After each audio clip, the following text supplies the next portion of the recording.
मुसाफिर नहीं थे। मेरे सामने वाली सीट पर बैठे सरदार जी देर से मुझे लाम के किस्से सुनाते रहे थे। वह लाम के दिनों में बर्मा की लड़ाई में भाग ले चुके थे और बात बात पर खीखी करके हंसते और गोरे फौजियों की खिल्ली उड़ाते रहे थे। डिब्बों में 3 पठान व्यापारी भी थे। उनमें से एक हरे रंग की पोशाक पहने ऊपर वाली बर्थ पर लेटा हुआ था। वह आदमी बड़ा हंसमुख था और बड़ी देर से मेरे साथ वाली सीट पर बैठे एक दुबले से बाबू के साथ उसका मजाक चल रहा था। वे दुबला बाबू पेशावर का रहने वाला जान पड़ता था, क्योंकि किसी किसी वक्त वे आपस में पश्तो में बातें करने लगते थे। मेरे सामने दाईं ओर कोने में एक बुढ़िया मुंह सिर ढापे बैठी थी और देर से माला जप रही थी। यही कुछ लोग रहे होंगे। संभव है 2-1 और मुसाफिर भी रहे हों, पर वे स्पष्टतः मुझे याद नहीं।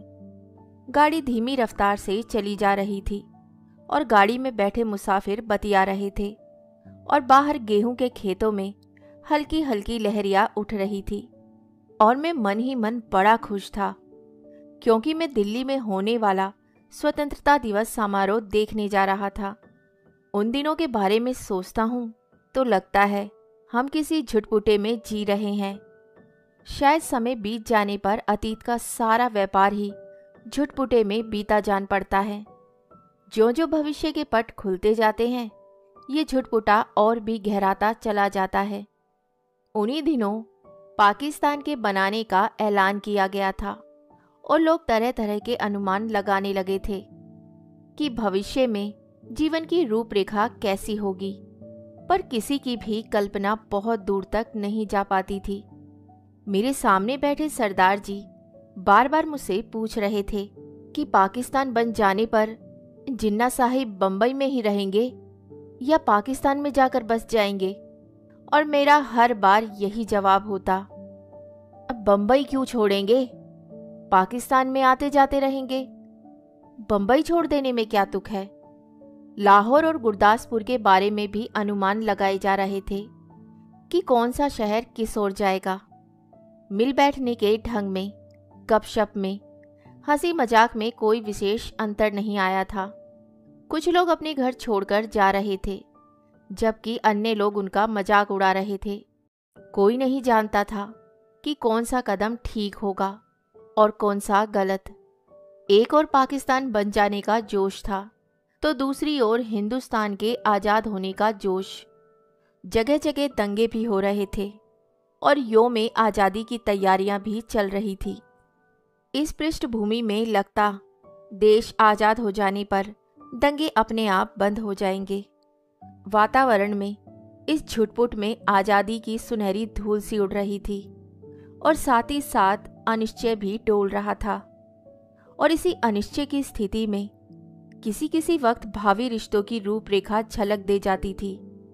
शायद झेलम का स्टेशन पीछे छूट चुका था जब ऊपर वाली बर्थ पर बैठे पठान ने एक पोटली खोल ली और उसमें से उबला हुआ मांस और नान रोटी के टुकड़े निकाल निकाल कर अपने साथियों को देने लगा। फिर वे हंसी मजाक के बीच मेरी बगल में बैठे बाबू की ओर भी नान का टुकड़ा और मांस की बोटी बढ़ाकर खाने का आग्रह करने लगा था।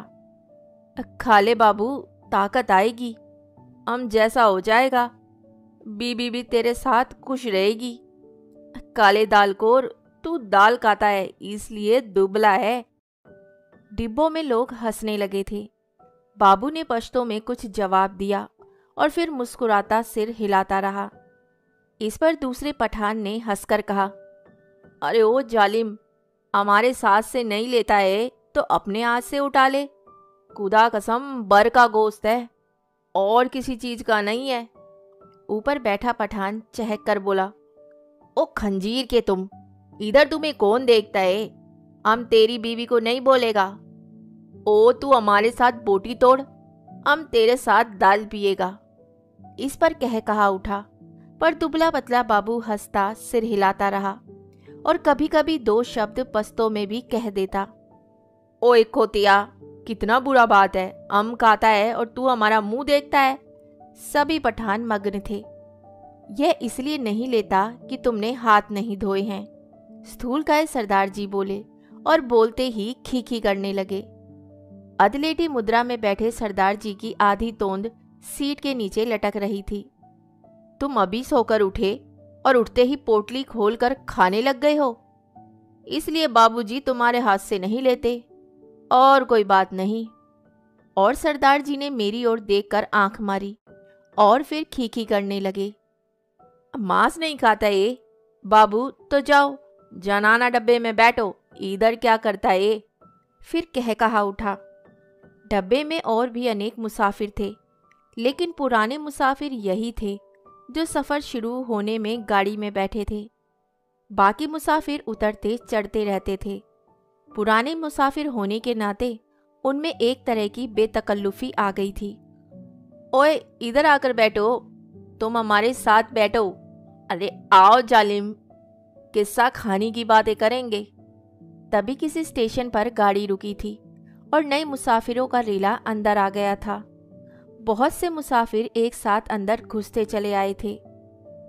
कौन सा स्टेशन है? किसी ने पूछा। वजीराबाद है शायद, मैंने बाहर की ओर देखकर कहा। गाड़ी वहां थोड़ी देर के लिए खड़ी रही, पर छूटने से पहले एक छोटी सी घटना घटी। एक आदमी साथ वाले डिब्बे में से पानी लेने उतरा और नल पर जाकर पानी लोटे में भर रहा था। तभी वे भागकर अपने डिब्बे की ओर लौट आया। छलछलाते लोटे में से पानी गिर रहा था, लेकिन जिस ढंग से वे भागा था उसी ने बहुत कुछ बता दिया था। नल पर खड़े और लोग भी 3-4 आदमी रहे होंगे, इधर उधर अपने अपने डिब्बे की ओर भाग गए थे। इस तरह घबराकर भागते लोगों को मैं देख चुका था। देखते ही देखते प्लेटफॉर्म खाली हो गया, मगर डिब्बे के अंदर अभी भी हंसी मजाक चल रहा था। कहीं कोई गड़बड़ है, मेरे पास बैठे दुबले बाबू ने कहा। कहीं कुछ था, लेकिन क्या था कोई भी स्पष्ट नहीं जानता था। मैं अनेक दंगे देख चुका था, इसलिए वातावरण में होने वाली छोटी सी तब्दील को भी भाप गया था। भागते व्यक्ति, खटाक से बंद होते दरवाजे, घरों की छत पर खड़े लोग, चुप्पी और सन्नाटा, सभी दंगों के चिन्ह थे। तभी पिछले दरवाजे की ओर से, जो प्लेटफॉर्म की ओर ना खुलकर दूसरी ओर खुलता था, हल्का सा शोर हुआ। कोई मुसाफिर अंदर घुसना चाह रहा था। कहाँ घुसा आ रहा है? नहीं है जगह, बोल दिया जगह नहीं है, किसी ने कहा। बंद करो जी दरवाजा, यूं ही मुंह उठाए घुसे आते हैं। आवाजें आ रही थी। जितनी देर कोई मुसाफिर डिब्बे के बाहर खड़ा अंदर आने की चेष्टा करता रहे, अंदर बैठे मुसाफिर उसका विरोध करते रहते हैं।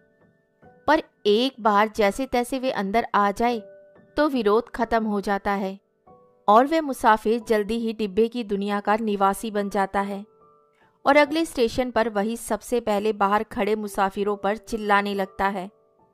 नहीं है जगह, अगले डिब्बे में जाओ, घुसे आते हैं। दरवाजे पर शोर बढ़ता जा रहा था। तभी मैले कुचैले कपड़ों और लटकती मूंछों वाला एक आदमी दरवाजे में से अंदर घुसता दिखाई दिया। चीकट, मैले कपड़े, जरूर कहीं हलवाई की दुकान करता होगा। वह लोगों की शिकायतों, आवाज़ों की ओर ध्यान दिए बिना दरवाजे की ओर घूमकर बड़ा सा काले रंग का संदूक अंदर की ओर घसीटने लगा। आ जाओ, तुम भी चढ़ जाओ, वह अपने पीछे किसी से कह रहा था। तभी दरवाजे में एक पतली सूखी सी औरत नजर आई और उससे पीछे 16-17 बरस की सावली सी एक लड़की अंदर आ गई। लोग अभी भी चिल्लाए जा रहे थे। सरदार जी को कूलों के बल उठकर बैठना पड़ा। बंद करो जी दरवाजा, बिना पूछे चढ़े आते हैं, अपने बाप का घर समझ रखा है। मत घुसने दो जी, क्या करते हो, धकेल दो पीछे। और लोग भी चिल्ला रहे थे। वह आदमी अपना सामान अंदर घसीटे जा रहा था और उसकी पत्नी और बेटी संडास के दरवाजे के साथ लगकर खड़े थे। और कोई डिब्बा नहीं मिला, औरत जात को भी यहाँ उठा लाया है। वह आदमी पसीने से तर था और हाफता हुआ सामान अंदर घसीटे जा रहा था। संदूक के बाद रस्सियों से बंधी खाट की पट्टियां अंदर खींचने लगा। टिकट है जी मेरे पास, मैं बेटिकट नहीं हूं। इस पर डिब्बे में बैठे बहुत से लोग चुप हो गए, पर बर्थ पर बैठा पठान उचक कर बोला, ओए निकल जाओ इधर से, देखता नहीं है इधर जगह नहीं है। और पठान ने आव देखा न ताव, आगे बढ़कर ऊपर से ही उस मुसाफिर के लात जमा दी। पर लात उस आदमी को लगने के बजाय उसकी पत्नी के कलेजे में लगी और वहीं हाय हाय करती बैठ गई। उस आदमी के पास मुसाफिरों के साथ उलझने के लिए वक्त नहीं था। वह बराबर अपना सामान अंदर घसीटे जा रहा था, पर डिब्बे में मौन छा गया। खाट की पट्टियों के बाद बड़ी बड़ी गठरियां आई। इस पर ऊपर बैठे पठान की सहन क्षमता चुक गई। निकालो इसे, कौन है ये? वह चिल्लाया। इस पर दूसरे पठान ने, जो नीचे की सीट पर बैठा था, उस आदमी का संदूक दरवाजे में से नीचे धकेल दिया, जहां लाल वर्दी वाला एक कूली खड़ा सामान अंदर पहुंचा रहा था। उसकी पत्नी की चोट लगने पर कुछ मुसाफिर चुप हो गए थे। केवल कोने में बैठी बुढ़िया करलाई जा रही थी। ऐ नेक बख्तो, बैठने दो, आजा बेटी आजा, तू मेरे पास आजा, जैसे तैसे सफर काट लेंगे। छोड़ो बेजालिमो, बैठने दो। अभी आधा सामान ही अंदर आ पाया होगा। वे सहसा गाड़ी सरकने लगी। जब सहसा गाड़ी सरकने लगी, छूट गया, सामान छूट गया, वह आदमी बदहवास सा होकर चिल्लाया। पिताजी, सामान छूट गया। संडास के दरवाजे के पास खड़ी लड़की सिर से पांव तक कांप रही थी और चिल्लाई जा रही थी। उतरो उतरो, नीचे उतरो, वह आदमी हड़बड़ाकर चिल्लाया और आगे बढ़कर खाट की पट्टियां और गठरियां बाहर फेंकते हुए दरवाजे का डंडेरा पकड़कर नीचे उतर गया।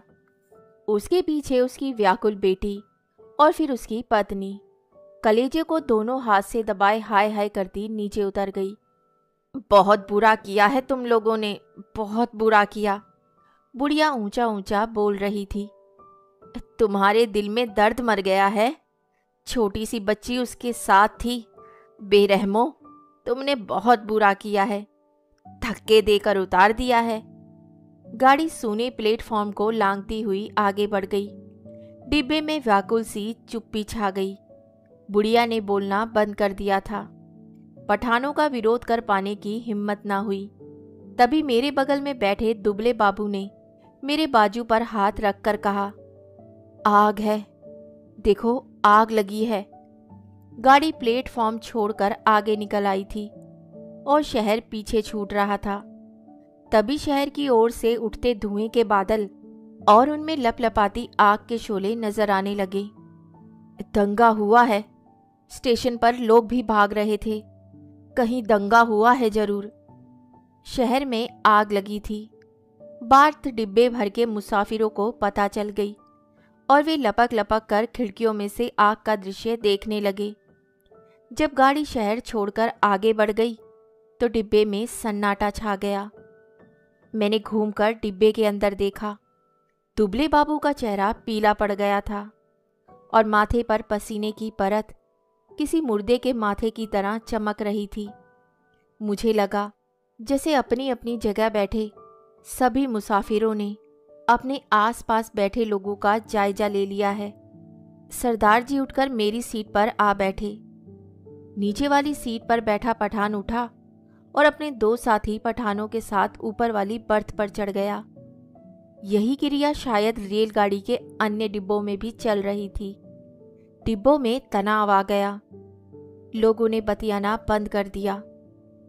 तीनों के तीनों पठान ऊपर वाली बर्थ पर एक साथ बैठे चुपचाप नीचे की ओर देखे जा रहे थे। सभी मुसाफिरों की आंखें पहले से ज्यादा खुली खुली, ज्यादा शंकित सी लगी। यही स्थिति संभवतः गाड़ी के सभी डिब्बों में व्याप्त हो रही थी। कौन सा स्टेशन था यह? डिब्बे में किसी ने पूछा। वजीराबाद, किसी ने उत्तर दिया। जवाब मिलने पर डिब्बे में एक और प्रतिक्रिया हुई। पठानों के मन का तनाव फौरन ढीला पड़ गया। जबकि हिंदू सिख मुसाफिरों की चुप्पी और ज़्यादा गहरी हो गई। एक पठान ने अपनी बास्केट की जेब में से नस्वार की डिबिया निकाली और नाक में नस्वार चढ़ाने लगा। अन्य पठान भी अपनी अपनी डिबिया निकालकर नस्वार चढ़ाने लगे। बुढ़िया बराबर माला जपे जा रही थी। किसी किसी वक्त उसके बुदबुदाते होठ नजर आते। लगता उनमें से कोई खोखली सी आवाज आ रही है। अगले स्टेशन पर जब गाड़ी रुकी तो वहां भी सन्नाटा था। कोई परिंदा तक नहीं फड़क रहा था। हाँ, एक भिश्ती पीठ पर पानी की मशकल लादे प्लेटफॉर्म लांघकर आया और मुसाफिरों को पानी पिलाने लगा। लो, पियो पानी, पानी पियो। औरतों के डिब्बे में से औरतों और बच्चों के अनेक हाथ बाहर निकल आए थे। बहुत मारकाट हुई है, बहुत लोग मरे हैं। लगता था वे इस मारकाट में अकेला पुण्य कमाने चला आया है। गाड़ी सरकी तो सहसा खिड़कियों के पल्ले चढ़ाए जाने लगे। दूर दूर तक पहियों की गड़गड़ाहट के साथ खिड़कियों के पल्ले चढ़ाने की आवाज आने लगी। किसी अज्ञात आशंकावश दुबला बाबू मेरे पास वाली सीट पर से उठा और 2 सीटों के बीच फर्श पर लेट गया। उसका चेहरा अभी भी मुर्दों जैसा पीला हो रहा था। इस पर बर्थ पर बैठा पठान उसकी ठिठोली करने लगा। ओए बेगैरत, तुम मर्द है कि औरत है? सीट पर से उठकर नीचे लेटता है तो मर्द के नाम को बदनाम करता है। वह बोल रहा था और बार बार हंसे जा रहा था। फिर वह उससे पश्तो में कुछ कहने लगा। बाबू चुप बना लेटा रहा। अन्य सभी मुसाफिर चुप थे। डिब्बे का वातावरण बोझिल बना हुआ था। ऐसे आदमी को हम डिब्बे में नहीं बैठने देगा। ओ बाबू, अगले स्टेशन पर उतर जाओ और जनाना डब्बे में बैठो। मगर बाबू की हाजिर जवाबी अपने कंठ में सूख चली थी। हकलाकर चुप रहा, पर थोड़ी देर बाद वह अपने आप उठकर सीट पर जा बैठा और देर तक अपने कपड़ों की धूल झाड़ता रहा। वह क्यों उठकर फर्श पर लेट गया था? शायद उसे डर था कि बाहर से गाड़ी पर पथराव होगा या गोलियां चलेंगी। शायद इसी कारण खिड़कियों के पल्ले चढ़ाए जा रहे थे।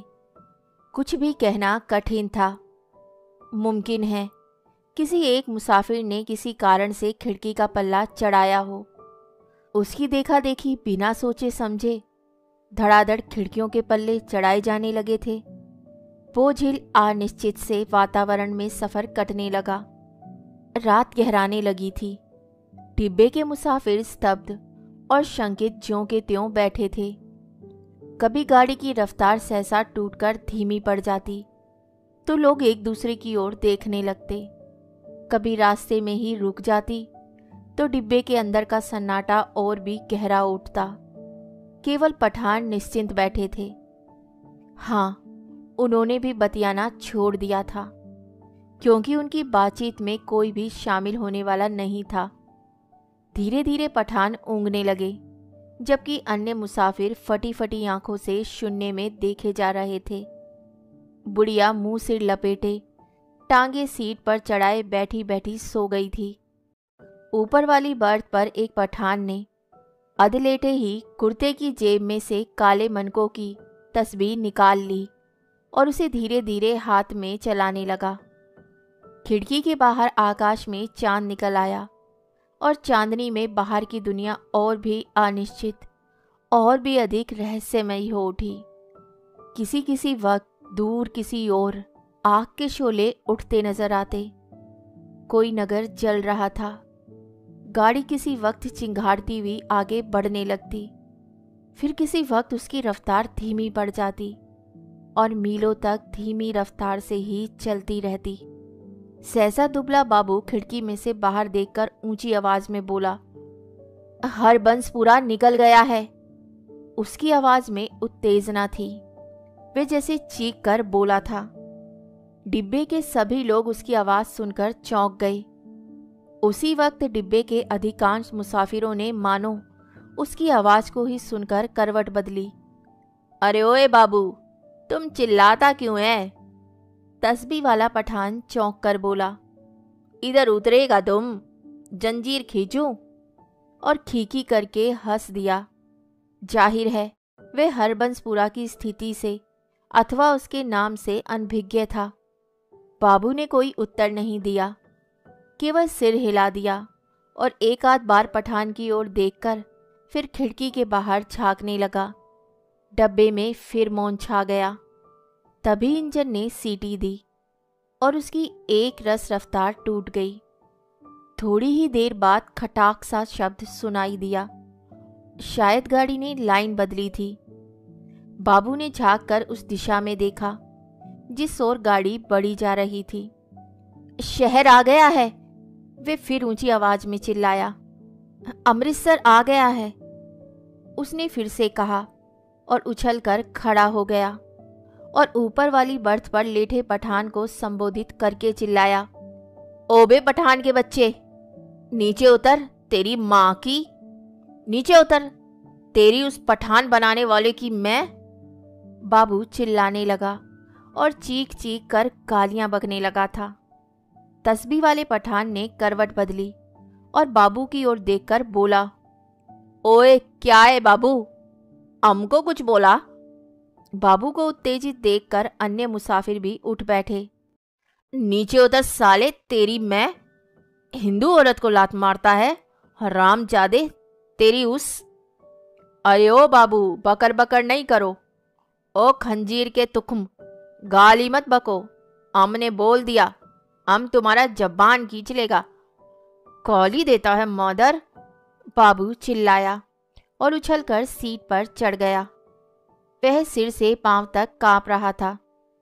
बस बस, सरदार जी बोले, यह लड़ने की जगह नहीं है, थोड़ी देर का सफर बाकी है, आराम से बैठो। तेरी मैं लात ना तोड़ूं तो कहना, गाड़ी तेरे बाप की है, बाबू चिल्लाया। ओए हमने क्या बोला? सभी लोग उसको निकालता था, हमने भी निकाला। ये इधर हमको गाली देता है, हम इसका जबान खींच लेगा। बुढ़िया बीच में फिर बोल उठी। वे जीर्ण जोगियो, आराम नाल बैठो। वे रब दिए बंदो, कुछ होश करो, होश। उसके होठ किसी प्रेत की तरह फड़फड़ाए जा रहे थे। उनमें से क्षीण सी फुसफुसाहट सुनाई दे रही थी। बाबू चिल्लाए जा रहा था। अपने घर में शेर बनता था, अब बोल, तेरी मैं उस पठान बनाने वाले की। तभी गाड़ी अमृतसर के प्लेटफॉर्म पर रुकी। प्लेटफॉर्म लोगों से खचाखच भरा था। प्लेटफॉर्म पर खड़े लोग झांक झांक कर डिब्बों के अंदर देखने लगे। बार बार लोग एक ही सवाल पूछ रहे थे। पीछे क्या हुआ है? कहाँ पर दंगा हुआ है? खचाखच भरे प्लेटफॉर्म पर शायद इसी बात की चर्चा चल रही थी कि पीछे क्या हुआ है। प्लेटफॉर्म पर खड़े 2-3 खोमचे वालों पर मुसाफिर टूट पड़ रहे थे। सभी को सहसा भूख और प्यास परेशान करने लगी थी। इसी दौरान 3-4 पठान हमारे डिब्बे के बाहर प्रकट हो गए और खिड़की में से झांक झांक कर अंदर देखने लगे।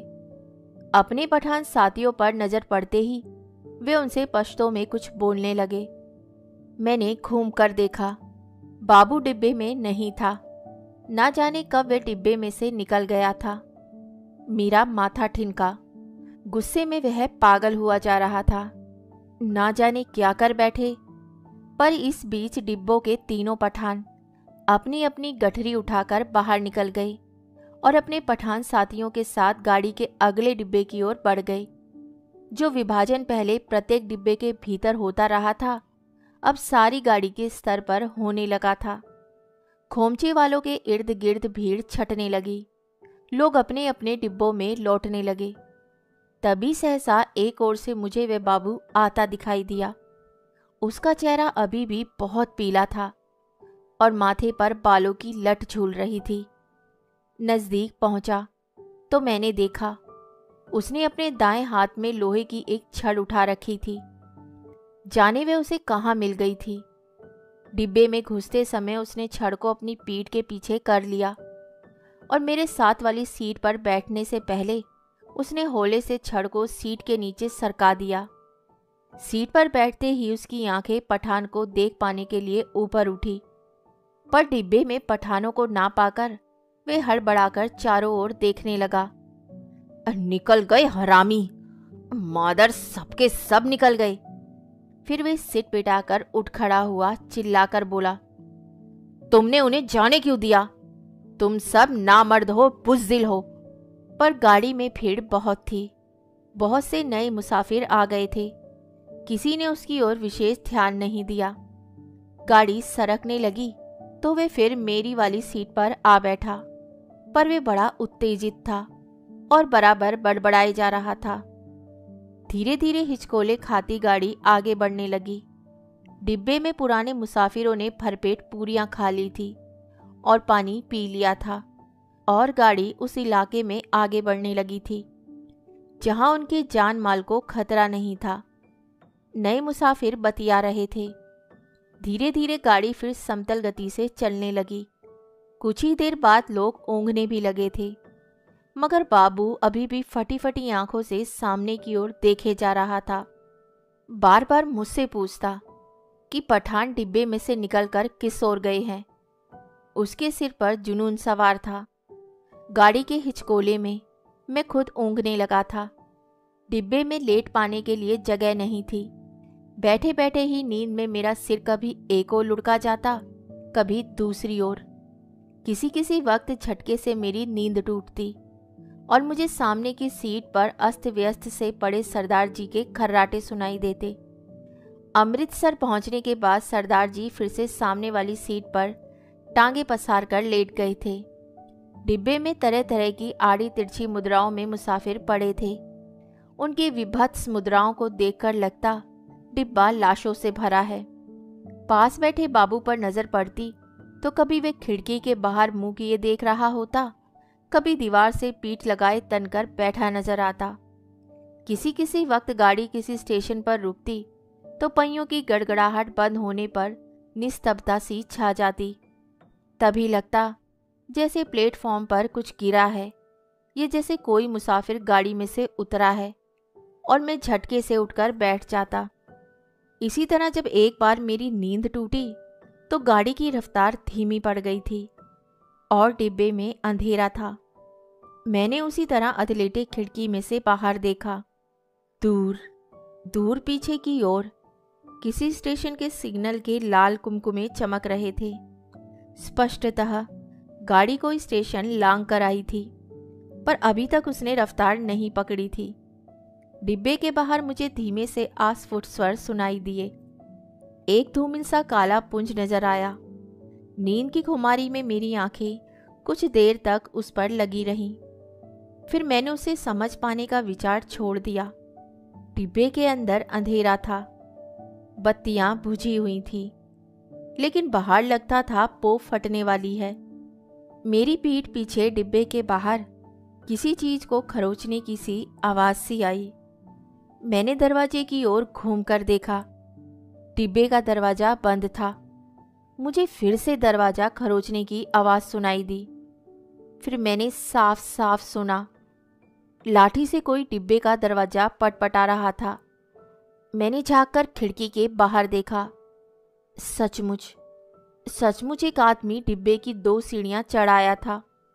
उसके कंधे पर एक गठरी झूल रही थी और हाथ में लाठी थी। उसने बदरंग से कपड़े पहने रखे थे और उसकी दाढ़ी भी थी। फिर मेरी नज़र बाहर नीचे की ओर आ गई। गाड़ी के साथ साथ एक औरत भागती चली आ रही थी, नंगे पांव। उसने 2 गठरियां उठा रखी थी। बोझ के कारण उससे दौड़ा नहीं जा रहा था। डिब्बे के पायदान पर खड़ा आदमी बार बार उसकी ओर मुड़कर देख रहा था और हाफता हुआ कहे जा रहा था, आजा आजा आजा, तू भी चढ़ जा, आजा। दरवाजे पर फिर से लाठी पटपटाने की आवाज आई। खोलो जी दरवाजा, खोलो, खुदा के वास्ते दरवाजा खोलो। वह आदमी हाफ रहा था। खुदा के लिए दरवाजा खोलो, मेरे साथ में औरत जात है, गाड़ी निकल जाएगी। सहसा मैंने देखा बाबू हड़बड़ाकर उठ खड़ा हुआ और दरवाजे के पास जाकर दरवाजे में लगी खिड़की में से मुंह बाहर निकालकर बोला, कौन है? इधर जगह नहीं है। बाहर खड़ा आदमी फिर गिड़गिड़ाने लगा, खुदा के वास्ते दरवाज़ा खोलो, दरवाज़ा खोल दो भाई, गाड़ी निकल जाएगी। और वे आदमी खिड़की में से अपना हाथ अंदर डालकर दरवाज़ा खोल पाने के लिए चिटकनी टटोलने लगा। नहीं है जगह, बोल दिया, उतर जाओ गाड़ी पर से, बाबू चिल्लाया और उसी क्षण लपक कर दरवाज़ा खोल दिया। या अल्लाह, उस आदमी के आस-फुट से शब्द सुनाई दिए। दरवाज़ा खुलने पर जैसे उसने इत्मीनान की सांस ली हो, और उसी वक्त मैंने बाबू के हाथ में छड़ चमकते देखा। एक ही भरपूर वार बाबू ने उस मुसाफिर के सिर पर किया था। मैं देखते ही डर गया और मेरी टांगें लरच गई। मुझे लगा जैसे छड़ के वार का उस आदमी पर कोई असर नहीं हुआ। उसके दोनों हाथ अभी भी जोर से डंडहेरे को पकड़े हुए थे। कंधे पर से लटकती गठरी खिसककर उसकी कोहनी पर आ गई थी। तभी सहसा उसके चेहरे पर लहू की 2-3 धारें एक साथ फूट पड़ी। मुझे उसके खुले होठ और चमकते दांत नजर आए। वे 2-1 बार या अल्लाह बुदबुदाया, फिर उसके पैर लड़खड़ा गए। उसकी आंखों ने बाबू की ओर देखा, अंधमुंदी सी आंखें जो धीरे धीरे सिकुड़ती जा रही थी, मानो उसे पहचानने की कोशिश कर रही हो कि वह कौन है और उससे किस अदावत का बदला ले रहा है। इस बीच अंधेरा कुछ और छन गया था। उसके होठ फिर से फड़फड़ाए और उनमें सफ़ेद दांत फिर से छलक उठे। मुझे लगा जैसे वे मुस्कुराया है, पर वास्तव में केवल शय के ही कारण होठों में बल पड़ने लगे थे। नीचे पटरी के साथ साथ भागती औरत बड़बड़ाई और कोसे जा रही थी। उसे अभी भी मालूम नहीं हो पाया था कि क्या हुआ है। वह अभी भी शायद यह समझ रही थी कि गठरी के कारण उसका पति गाड़ी पर ठीक तरह से चढ़ नहीं पा रहा, कि उसका पैर जम नहीं पा रहा है। वे गाड़ी के साथ साथ भागती हुई अपनी 2 गठरियों के बावजूद अपने पति के पैर पकड़ पकड़ कर सीढ़ी पर टिकाने की कोशिश कर रही थी। तभी सहसा डंडहरे से उस आदमी के दोनों हाथ छूट गए और वे कटे पेड़ की भांति नीचे जा गिरा, और उसके गिरते ही औरत ने भागना बंद कर दिया, मानो दोनों का सफ़र एक ही साथ खत्म हो गया हो। बाबू अभी भी मेरे निकट डिब्बे के खुले दरवाजे में बुत का बुत बना खड़ा था। लोहे की छड़ अभी भी उसके हाथ में थी। मुझे लगा जैसे वे छड़ को फेंक देना चाहता है, लेकिन उसे फेंक नहीं पा रहा। उसका हाथ जैसे उठ नहीं रहा था। मेरी सांस अभी भी फूली हुई थी और डिब्बे के अंधियारे कोने में मैं खिड़की के साथ सटकर बैठा उसकी ओर देखे जा रहा था। फिर वे आदमी खड़े खड़े हिला। किसी अज्ञात प्रेरणावश वे एक कदम आगे बढ़ाया और दरवाजे में से बाहर पीछे की ओर देखने लगा। गाड़ी आगे निकलती जा रही थी। दूर पटरी के किनारे अंधियारा पुंजसा नजर आ रहा था। बाबू का शरीर हरकत में आया। एक झटके में उसने छड़ को डिब्बे के बाहर फेंक दिया, फिर घूमकर डिब्बे के अंदर दाएं बाएं देखने लगा। सभी मुसाफिर सोए पड़े थे। मेरी और उसकी नज़र नहीं उठी। थोड़ी देर तक वे खड़ा डोलता रहा, फिर उसने घूमकर दरवाज़ा बंद कर दिया। उसने ध्यान से अपने कपड़ों की ओर देखा, अपने दोनों हाथों की ओर देखा, फिर एक एक करके अपने दोनों हाथों को नाक के पास ले जाकर उन्हें सूंघा, मानो जानना चाहता हो कि उसके हाथों से खून की बू तो नहीं आ रही। फिर वे दबे पांव चलता हुआ आया और मेरी बगल वाली सीट पर बैठ गया। धीरे धीरे झुटपुटा छटने लगा। दिन खुलने लगा। साफ सुथरी सी रोशनी चारों ओर फैलने लगी। किसी ने जंजीर खींचकर गाड़ी को खड़ा नहीं किया था। छड़ खाकर गिरी उसकी देह मीलों पीछे छूट चुकी थी। सामने गेहूं के खेतों में फिर से हल्की हल्की लहरियां उठने लगी। सरदार जी बदन खुजलाते उठ बैठे। मेरी बगल में बैठा बाबू दोनों हाथ सिर के पीछे रखे सामने की ओर देखे जा रहा था। रात भर में उसके चेहरे पर दाढ़ी के छोटे छोटे बाल उग आए थे। अपने सामने बैठा देखकर सरदार उसके साथ बतियाने लगा। बड़े जीवट वाले हो बाबू, दुबले पतले हो पर बड़े गुर्दे वाले हो। बड़ी हिम्मत दिखाई है। तुमसे डर कर ही वह पठान डिब्बे से निकल गए। यहाँ बने रहते तो एक न एक की खोपड़ी तुम जरूर दुरुस्त कर देते। और सरदार जी हंसने लगे। बाबू जवाब में मुस्कुराया, एक विभत्स सी मुस्कान, और देर तक सरदार जी के चेहरे की ओर देखता रहा। कहानी सुनने के लिए धन्यवाद। तो अभी आप सुन रहे थे भीष्म साहनी जी की लिखी कहानी अमृतसर आ गया है। भीष्म साहनी की ये कहानी बहुचर्चित कहानी है जो भारत पाक विभाजन के परिदृश्य को प्रस्तुत करती है। विभाजन की घोषणा के उपरांत भड़की सांप्रदायिकता की भावना को साकार रूप देने का एक सफल प्रयास साहनी जी ने अपने अमृतसर आ गया है कहानी में बखूबी किया है। विभाजन के समय जो चिंगारी लोगों के हृदय में सुलग रही थी वह सांप्रदायिकता दंगों के रूप में सामने आई। कहानी में भीष्म जी ने एक रेलगाड़ी का वर्तमान पाकिस्तान के किसी शहर से निकल अलग अलग स्टेशनों से होते हुए अमृतसर पहुंचने तथा इस रेल यात्रा के दौरान होने वाले तनाव विवाद को छोटी छोटी घटनाओं के द्वारा दर्शाया है। जैसे जैसे रेलगाड़ी आगे की ओर बढ़ती है वैसे वैसे तनाव बढ़ता जाता है। कुछ पठान यात्रियों द्वारा हिंदू यात्रियों के उपहास व दुर्व्यवहार को इस कहानी में प्रमुखता से प्रस्तुत किया गया है। विभाजन की त्रासदी ने लाखों लोगों को भावनात्मक और विचारात्मक धरातल पर ही नहीं बल्कि मनोवैज्ञानिक तथा आत्मिक स्तर पर भी प्रभावित किया। इस कहानी में लेखक ने लोगों के दिलों पर फैले आतंक भय को बखूबी दिखाया है। कैसे लोग एक दूसरे को संदेह की दृष्टि से देखते हैं, कोई किसी पर विश्वास नहीं करता, और किस प्रकार एक व्यक्ति दूसरे व्यक्ति का दुश्मन बन जाता है। उसके अंदर से इंसानियत और मनुष्यता समाप्त हो जाती है और केवल सिर्फ वह पाकिस्तानी है या हिंदुस्तानी, इसी कारण वह उसकी जान लेने पर उतारू हो जाता है। तो उम्मीद करती हूँ आपको ये कहानी